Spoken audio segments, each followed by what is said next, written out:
Parkey, the IBF Cruiserweight champ. Holyfield, the WBA Junior Heavyweight title holder. The tale of the tape showing the reach advantage for Holyfield.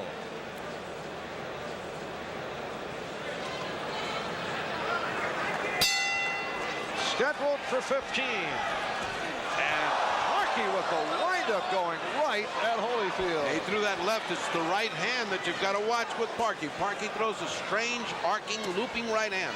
The one that knocked out Leroy Murphy. He's opening up with action right from the opening bell. And Holyfield getting the right hand in. There were many who felt that Parkey would look to stay away, but he comes out at Holyfield. These are two champions, no question about it. And they've come out to fight from the opening bell. Here in Las Vegas, the only betting proposition you could get on tonight's fight concerns whether it would last 4 rounds. So $100 bet.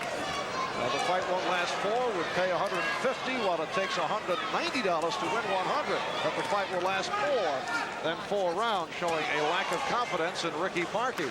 Would you go over that again along with the IBF later on? ABC rules and WBC? Oh, he just got hit while he was in a break. Parkey just got hit on a break. He kept looking at the referee, faking out Holyfield, and then threw a right hand, which did not land. Ricky Parkey coming in with a bag of tricks. That's that wild right we talked about. You'll see it all night long. He throws a looping, long right hand, and somehow it seems to hit. Now the plan set out by Georgie Benton for Holyfield. Strong right hand from Holyfield. Was to jab, jab, jab in order to take that right hand away from Parkey. Make him block the jab and therefore not throw the right hand. Holyfield able to double up with the left. Good start in contrast to what we saw earlier between Dwight Cowie and Ozzy Ocasio. People were discussing the scoring of that battle. We're still hoping to talk to one of the judges, with Ocasio somehow taking a majority decision. An adventure into science fiction when it came to that. No such problems here. Both men are trying their level best in the first round. They end it right here. Good right hand by Holyfield.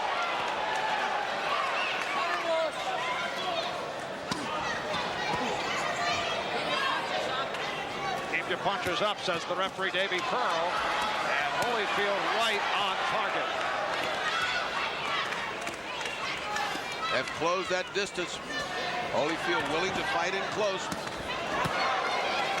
Nice left hand by Holyfield. And again the left got in. Final seconds of the first round. Holyfield scoring with lefts and rights in this first round.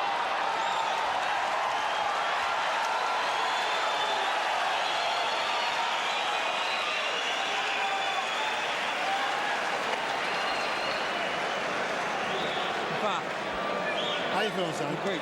All right? Okay, you're moving right along good. Don't let him back you up too much now. Right. You got to make him back up off of you, see me? Yeah. You want him to carry this fight to you all the time, okay? All right? Stay close to him if you have to, all right? Don't give him too much range to punch at you. He's a little taller than you.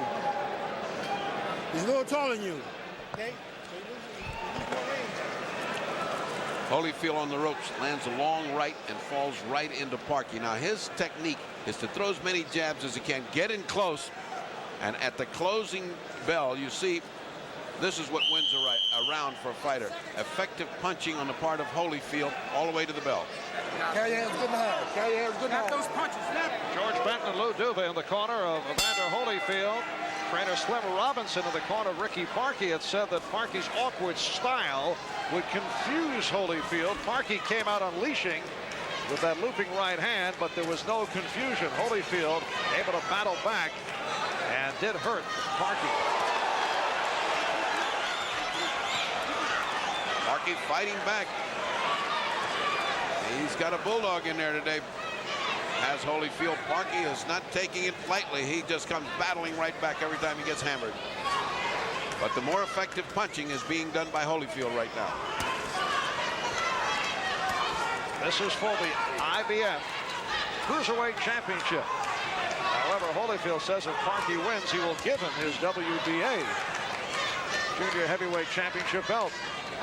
Marv Albert with the Fight Doctor, Freddie Pacheco, and Dave Dials from the Sports Pavilion, Caesars Palace, Las Vegas.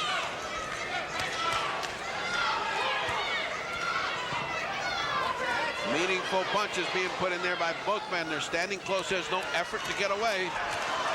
Look at Parkey work away. Combination by Holyfield.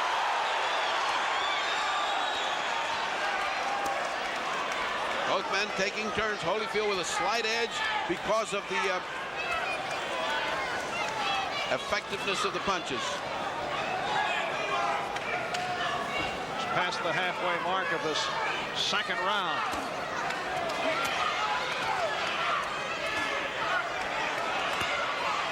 Parkey is a punching machine. Look at this.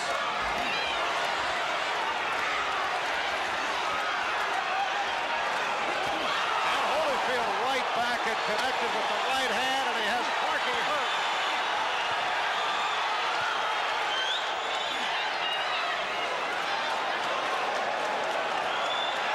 Here's Parkey back. Two straight right hands of the kind he wants to land right on Holyfield. Holyfield getting careless after that exchange. Remember this right hand drop, Leroy Murphy.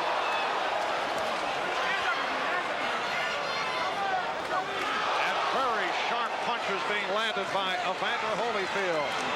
Particularly impressive off the combination.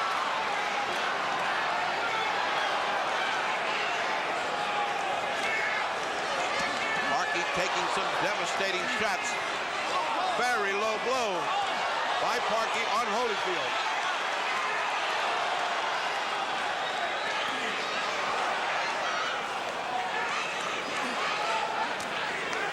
And that is the end of round 2.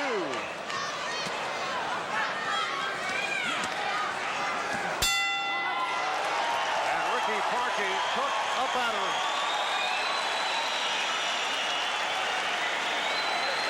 This crowd cheering the action that took place in the second round, in contrast to the reaction earlier in the bout between Cowie and Ocasio. This is almost non-stop punching. If Parkey wasn't punching, Holyfield was. An excellent round. Evander's half of that give and take. You see right now those right hands that were landing were doing a lot of damage. It would have normally been a close round except for the effectiveness of Holyfield's punches. Further getting back to the Ocasio-Cowie fight and that disputed decision, Ocasio winning by a majority decision in a stunner over Cowie. We made the request to talk to one of the judges, but the chairman of the Nevada State Athletic Commission, Wayne Ford, will not allow any interviews. Wisely so. Well, I don't know about that. Wisely from his point, not from our point. Back to the real action where two champions are laying it out just as champions should. This is round 3.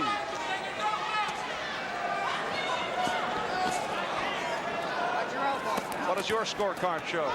Both those rounds were given by a squeaker to Holyfield. Oh, good right hand. There's that right hand we talked about. Just watch it. Just comes from left field. There it is.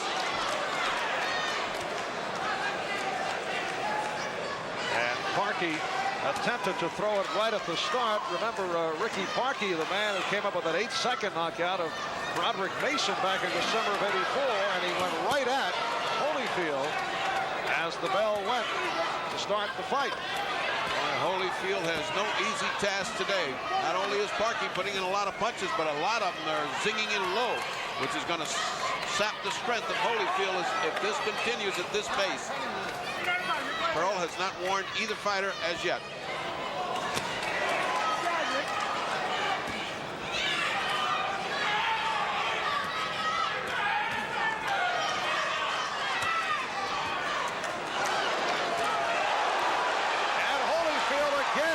Shaking Parkey.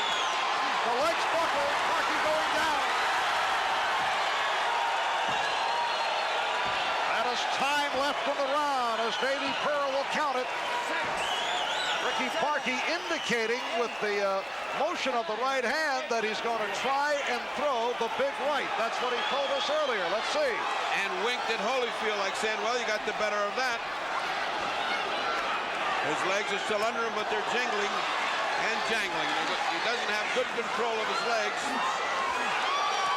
And Holyfield just teeing off with combinations. Down goes Parkey for the second time.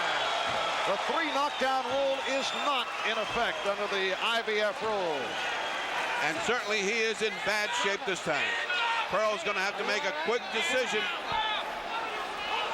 This next series of blows.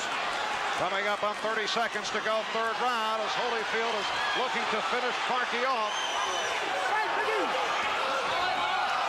And that is not a knockdown.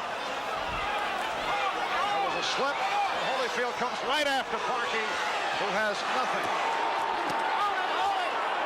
And that's it. It's all over. Evander Holyfield has stopped Ricky Parkey in round 3. So Evander Holyfield is now both the WBA junior heavyweight champion and the IBF cruiserweight champ. The time of the knockout, 2:44 of round 3.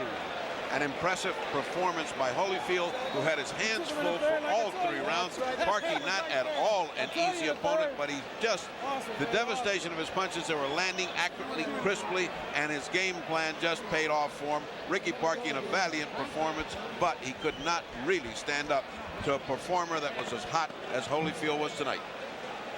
All right, set for the official announcement. Let's go to the ring. Ladies and gentlemen, referee Davey Pearl stops the bout at 2 minutes, 44 seconds of the third round. The winner by a TKO and new IBF Cruiserweight Champion of the World, Evander Holyfield.